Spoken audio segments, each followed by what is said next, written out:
Hello and welcome to weekly gaming news on Arcani Gaming.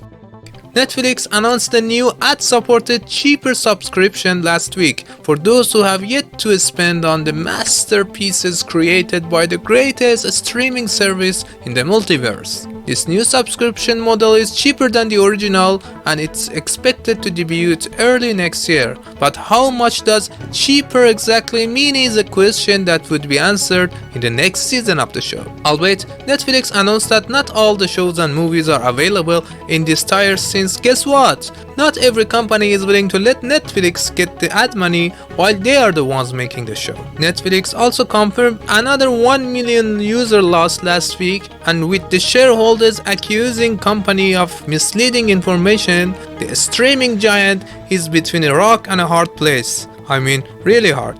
In an interview with Arcani Gaming, the shareholder said Netflix blames the war in Ukraine and pandemic for the losses, but the real reason is the shitty product released by the network. For God's sake, what kind of idiots put singing and dancing in Resident Evil? It's not a goddamn musical, man, it's the father of survival horror. Yet, in another news, the showrunner of Resident Evil said he is planning to bring everything from the gaming franchise to the series in the next seasons. The news is rather surprising since Netflix Resident Evil is currently even less popular than Joe Biden.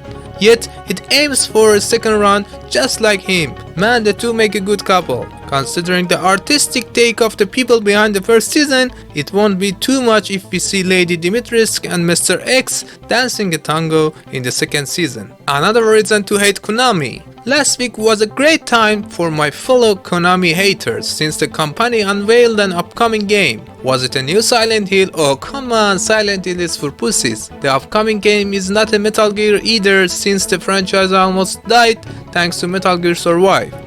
Castlevania is also off the table since Mr. Dracula is busy with the Hotel Transylvania franchise. The Pro Evolution Soccer aka eFootball is also still recovering from Lionel Messi's plastic surgery. Thus, the new game is a baseball game in cooperation with the World Baseball and Softball Confederation. What kind of monster doesn't want another baseball game, huh?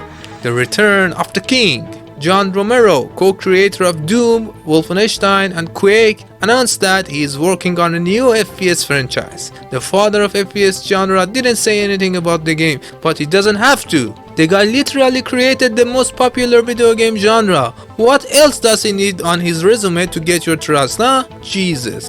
To protect and serve, Take-Two Interactive announces support for employees affected by Roe vs. Wade. In an interview with a not-so-important media outlet called Eurogamer, Take-Two Interactive announced that it's increasing its employee travel and lodging benefits across the US. They said, "As always, our people are the heart of our company and we remain dedicated to protecting their health and well-being and safety." Oh, what a peach you are.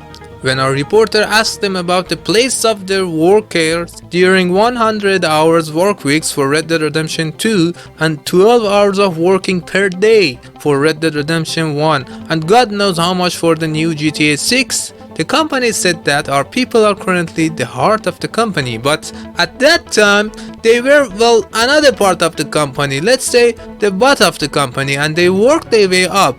We believe every bot can transcend into a heart with enough effort. Talking about corporate culture, co-creators of Yelena Belova, Black Widow's BFF, said that Marvel fooled them when it came to pay for character royalty fee. They threw out a large number, then little by little whittled down the actual payout, they said. In one case, they were supposed to get $2,000 for every episode of a TV show that the character appeared in, but they only received $300. They said that Marvel used the difficult to understand phrases in contracts to do this.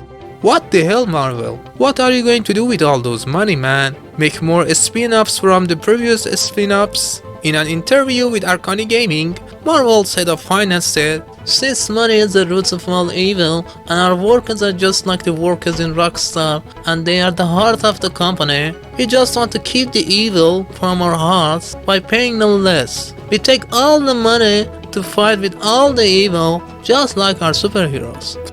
Fly, you fools! John Riccitiello, former EA CEO and current CEO of Unity, said devs who don't focus on microtransactions are the most beautiful and pure, brilliant people, and also the biggest fucking idiots. Oh my god, John, you're adorable! It's very kind of you to soften the blow with some beautiful words. When he was asked by a reporter that, if you are such a wise man, then how come Battlefront 2 had microtransactions and it pissed off everybody, he said, I said those who don't use microtransactions are fools. I didn't say those who use it are geniuses. It's like what my dear friend Vladimir Putin said. Those who don't miss Soviet Union have no heart, and those who miss it have no brain. Mr. Not Fucking Idiot later apologized and called his words choice crude. He said he is sorry and he is listening and he will do better. Here comes the next frame.